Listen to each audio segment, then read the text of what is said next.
नमस्कार दोस्तों, मेरा चैनल कथा भक्ति सागर में आप लोग का स्वागत है। आज हम शिव भक्त राजा चंद्रसेन की कथा सुनेंगे।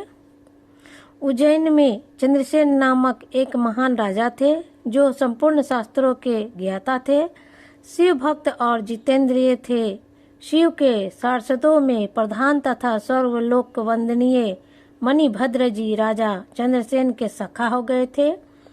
एक समय उन्होंने राजा पर प्रसन्न होकर उन्हें चिंतामणि नामक महामणि प्रदान की, जो कौस्तुभे मणि तथा सूर्य के समान देवीयमान था। वह देखने, सुनने अथवा ध्यान करने पर भी मनुष्यों को निश्चय ही मंगल प्रदान करती थी।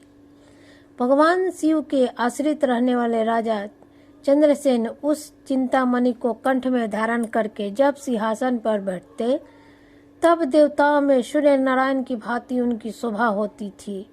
नृप श्रेष्ठ चंद्रसेन के कंठ में चिंतामणि शोभा देती थी।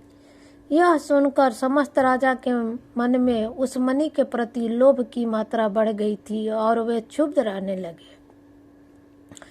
तदपरांत वे सब राजा चतुर्गनी सेना के साथ आकर युद्ध में चंद्रसेन को जीतने के लिए उद्यत हो गए थे। वे सब परस्पर मिल कर गए थे और उनके साथ बहुत से सैनिक थे। उन्होंने आपस में संकेत और सलाह करके आक्रमण किया और उज्जैन के चारों द्वारों को घेर लिया। अपनी पुरी को संपूर्ण राजाओं द्वारा घिरी हुई देख राजा चंद्रसेन उन्हीं भगवान महाकालेश्वर की शरण में गए और मन को संदेह रहित करके दृढ़ निश्चय करके साथ उपवास पूर्वक दिन रात अनयभाव से महाकाल की आराधना करने लगे। उन दिनों उस श्रेष्ठ नगर में कोई ग्वालिन रहती थी जिसके एकमात्र पुत्र था। वह विधवा भी थी और उज्जैनियों में बहुत दिनों से रहती थी। वह अपने 5 वर्ष के बालक के लिए हुए महाकाल के मंदिर में गई और उसने राजा चंद्रसेन द्वारा की हुई महाकाल की पूजा का आदर पूर्वक दर्शन किया। राजा के शिव पूजन का वह आश्चर्यमय उत्सव देखकर अपने भगवान को प्रणाम किया और फिर वह अपने निकट स्थान पर लौट आई। ग्वालिन के उस बालक ने भी वह सारी पूजा देखी थी, अतः घर आने पर उसने कौतूहलवश शिव जी की पूजा करने का विचार किया। एक सुंदर पत्थर लाकर उसे अपने शिविर से थोड़ी ही दूर पर दूसरे शिविर के एकांत स्थान में रख दिया और उसी को शिवलिंग मान लिया। फिर उसने भक्ति पूर्वक कृत्रिम गंध, अलंकार, वस्त्र, धूप, दीप और अक्षत आदि द्रव्य जुटाकर उसके द्वारा पूजन करके मन कल्पित दिव्य नैवेद्य भी अर्पित किया। सुंदर सुंदर पत्तों और फूलों से बारंबार पूजा करके भांति भांति से नृत्य किया और बारंबार भगवान के चरणों में मस्तक झुकाया। इसी समय ग्वालिन ने भगवान शिव के आश्चर्यचकित हुए अपने पुत्र को बड़े प्यार से भोजन के लिए बुलाया, परंतु उसका मन तो भगवान शिव की पूजा में लगा था। अतः जब बार बार बुलाने पर भी उस बालक को भोजन करने की इच्छा नहीं हुई, तब उसकी माँ स्वयं उसके पास गई और उसे शिव के आगे आंख बंद करके ध्यान लगाए बैठा देख उसका हाथ पकड़ के खींचने लगी। इतने पर भी जब वह न उठा तब उसने क्रोध में आकर उसे खूब पीटा। खींचते और मारने पीटने पर भी उसका पुत्र नहीं आया। तब उसने वह शिवलिंग उठाकर दूर फेंक दिया और उस पर चढ़ी हुई सारी पूजा सामग्री नष्ट कर दी। यह देख बालक हाय हाय करके रो उठा। रोष से भरी हुई ग्वालिन अपने बेटे को डांट फटकार कर पुनः घर में ले आई। भगवान शिव की पूजा को माता के द्वारा नष्ट की गई देखो यह बालक देव देव महादेव की पुकार करते हुए सहसा मूर्छित होकर गिर गया। उसके नेत्रों से अश्रु की धारा प्रवाहित होने लगी। 2 घड़ी बाद जब उसे चेतना हुई तब उसने आंखें खोली। आंख खोलने पर शिशु ने देखा उसका वही शिविर भगवान शिव के अनुग्रह से तत्काल महाकाल का सुंदर मंदिर बन गया।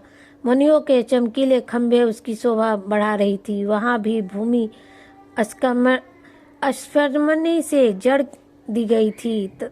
तपाए हुए सोने के बहुत से विचित्र कलश उस शिवालय को सुशोभित कर रहे थे। उसके विशाल द्वार कटाप और प्रधान द्वारा स्वर्णमय दिखाई दे रहे थे। वहां बहुमूल्य नीलमणि तथा हीरे के बने हुए चबूतरे शोभा दे रहे थे। उस शिवालय के मध्य भाग में दया निधान शंकर का रत्नमय लिंग प्रतिष्ठित था। ग्वालिन के उस पुत्र ने देखा उस शिवलिंग पर उसकी अपनी ही चढ़ाई हुई पूजा सामग्री सुसज्जित थी। यह सब देखकर वह बालक सहसा उठ खड़ा हो गया।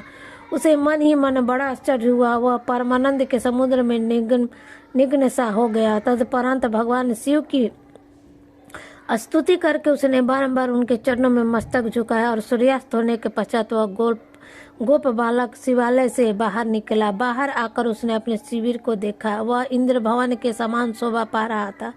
वहाँ सब कुछ तत्काल सुख स्वर्णपूर्ण होकर विचित्र एवं परम उज्ज्वल वैभव से प्रकाशित होने लगा। फिर वह उस भवन के भीतर गया जो उस समय प्रकार की स्वभाव से संपन्न था। उस भवन में स्वर्ण मणि रत्न स्वर्ण की जड़े हुए थे। प्रदोष काल में सानंद भीतर प्रवेश करके बालक ने देखा उसकी माँ दिव्य लक्षणों से लक्षित हो एक सुंदर पलंग पर सो रही थी।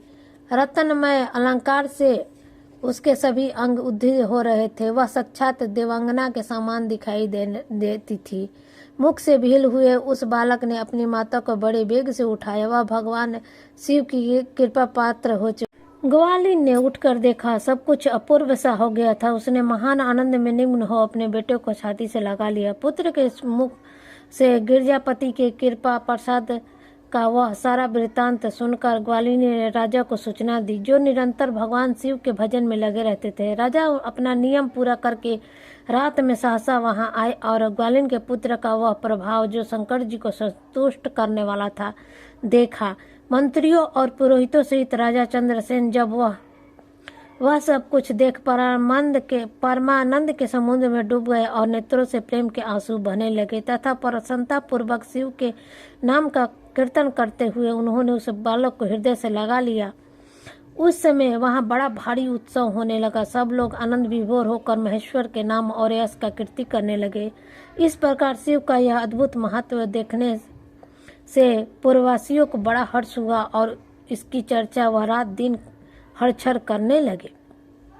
युद्ध के लिए नगर को चारों ओर से घेर कर खड़े हुए राजाओं ने भी प्रातःकाल अपने गुप्तचरों के मुख से वह सारा अद्भुत चरित्र सुना। उसे सुनकर सब आश्चर्यचकित हो गए और वहां आए हुए सब नरेश एकत्र हो आपस में इस प्रकार बोले, ये राजा चंद्रसेन बड़ी भारी शिव भक्त है, अतएव इस पर विजय पाना कठिन है। यह सर्वथा निर्भय होकर महाकाल की नगरी उज्जैन का पालय करते हैं। इसकी पुरी के बालक भी ऐसे भक्त हैं जो सदा चंद्रसेन को महान शिव भक्त है ही। इसके साथ विरोध करने से नीचे ही भगवान शिव क्रोध करेंगे और उनके क्रोध से हम सब लोग नष्ट हो जाएंगे। अतः इस नरेश के साथ हमें मेल मिलाप ही कर लेना चाहिए। ऐसा होने पर महेश्वर हम पर बड़ी कृपा करेंगे। ऐसा निश्चय करके युद्ध शुद्ध हृदय वाले उन सब भूपालों ने हथियार डाल दिए। उनके मन से वैरव भाव निकल गया। वे सभी राजा अत्यंत प्रसन्न हो चंद्रसेन की अनुमति ले महाकाल की उस रमणीय नगरी के भीतर गए। वहां उन्होंने महाकाल का पूजन किया। फिर वे सब के सब उस ग्वालिन के महान अद्भुत पूर्ण दिव्य शोभे की भूरी भूरी प्रशंसा करते हुए उसके घर पर गए। वहां राजा चंद्रसेन ने आगे बढ़कर उसका स्वागत सत्कार किया। वे बहुमूल्य आसनों पर बैठे और आश्चर्यचकित एवं आनंदित हुए। गोपाल बालक के ऊपर कृपा करके स्वयं प्रकट हुए शिवालय और शिवलिंग का दर्शन करके उन सब राजाओं ने अपनी उत्तम बुद्धि भगवान शिव के चिंतन मग्न में लगाई। तदुपरांत उन सारे नरेश ने भगवान शिव की कृपा प्राप्त करने के लिए उस गोपी शिशु को बहुत ही वस्तुएं प्रसन्नता पूर्वक भेंट की।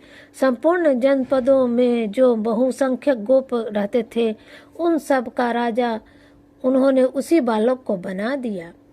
इस समय समस्त देवताओं से पूजनीय परम तेजस्वी वानर राज हनुमान जी वहां प्रकट हुए। उनके आते ही सब राजा बड़े वेग से उठकर खड़े हो गए।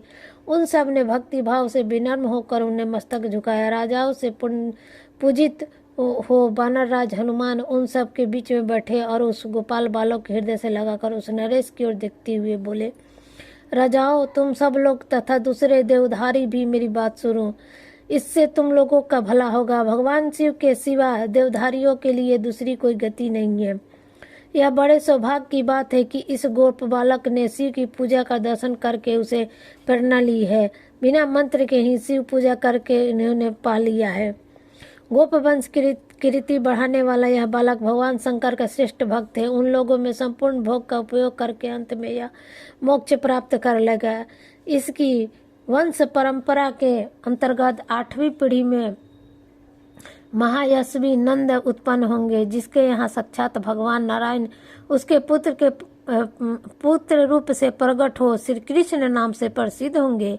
आज से यह गोप कुमार इस जगत में श्री कर के नाम से विशेष ख्याति प्राप्त होगा। ऐसा कहकर अंजनी नंदन शिव स्वरूप वानराज हनुमान जी ने समस्त राजाओं तथा महाराज चंद्रसेन को भी कृपा दृष्टि से देखा। तदपरंत उन्होंने उस बुद्धिमान गोप बालक श्री कर को बड़ी प्रसन्नता के साथ शिष्योपासना के उस आचार व्यवहार का उपदेश दिया जो भगवान शिव को बहुत प्रिय है। इसके बाद परम प्रसन्न हुए हनुमान जी चंद्रसेन और श्रीकर से विदा ले उन सब राजाओं को देखते देखते वहीं अंतर्धान हो गए।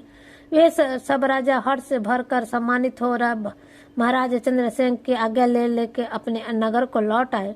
महान तेजस्वी श्रीकर भी हनुमान जी का उपदेश पाकर धर्मज्ञ ब्राह्मणों के साथ शंकर जी की उपासना करने लगा। महाराज चंद्रसेन और गोप बालक श्रीकर दोनों ही बड़ी प्रसन्नता के साथ महाकाल की सेवा करते रहे। उन्हीं आराधना करके उन दोनों ने परम पद प्राप्त कर लिया। इस प्रकार महाकाल नामक शिवलिंग सत्पुरुषों का आश्रय है। भव्य भक्त वत्सल शंकर दुष्ट पुरुषों का सर्वथा हनन करने वाले हैं। यह परम पवित्र रहस्यमय आख्यान कहा गया है जो सब प्रकार का सुख देने वाला है। वह शिव भक्ति को बढ़ाने तथा स्वर्ग की प्राप्ति करने वाला है।